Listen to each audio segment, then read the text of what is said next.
তোকে যে কিনতে পাঠালি কই? এত করছি কেন?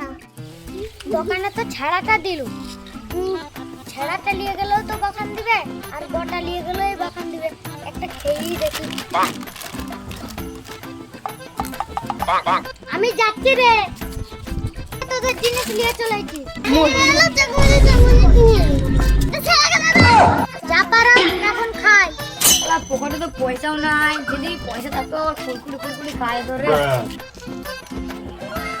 ওই যে তিনটা মাল কি খাচ্ছে বে? তো দেখে এই তোরা কি খাচ্ছি রে? দেখতে পাসনি আমরা কুড়কুড়ি খাচ্ছি? এগুলো কুত্তায় কুড়কুড়ি গুলো খায়। জিনিস খাবো দেখ, ফেলে দিয়ে যাবে। চল চল আজকে ওদেরকে পা দেওয়া লাগছে। খাচ্ছি ভালোই বকা খালি